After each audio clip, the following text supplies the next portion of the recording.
Hi, welcome to another SP Tools demonstration. Today we're looking at the SP Tools Flameless Portable Induction Heater, model SP85175.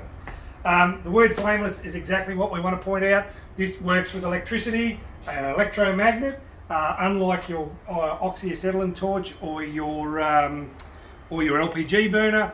They use obviously flame and a fuel to create heat. This uses electricity to create heat. So come over a little bit closer and we can have a good look.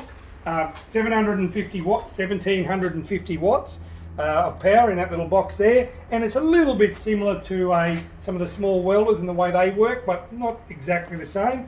This is our torch handpiece.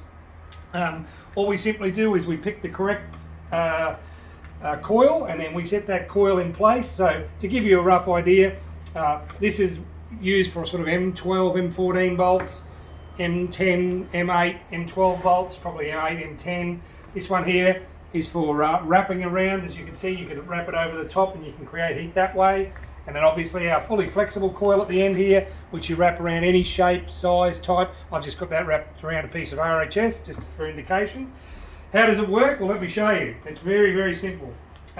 First and foremost, pick the right coil. So we're going to try and heat that bolt up there, and as you can see, that's a nice thing. One of the most important things with this unit is the gap between the bolt or the nut and the coil shouldn't be any greater than about 3 millimeters. If the gap's too big, then you'll overheat the coil or you'll overheat the unit and it'll start flashing red and shut down. So you want to have a fairly nice tight fit. You can see that just snugly fits over the top. Now we'll give you a demonstration of how it works. We simply place our coil into the holders here, sliding him in. Do up the two securing screws there. We'll turn the power on. Okay, as you can see, a little fan cooled unit here on the back. There's a whole heap of instructions on the front here. Basically that's telling you what these lights mean. So there's a light here and here. So if you can corresponding green, standby or ready to go. If it goes to orange, which it will in a moment when I start it, that means it's working. If it's red and flashing, it's in power overload. That generally means that you've got the coil too far away, and so on and so forth. There's a red and white flashing as well. That's in case if you've got a fault with your coil or a thing. This coverage on here is made from Kevlar, so it obviously protects the coil itself from the workplace. So here we go. We'll simply place this over the top, and I'll press the button, and as you can see here, the lights turn to yellow. I think you can see that on the front and the back. I just simply hold that in place, give it about probably 10-20 seconds. You'll start to see this bolt heat up. Just give it a little moment. This is riveting television, isn't it? Sorry, not television. Riveting video. Here we go. It's starting to heat up. I can already see it here.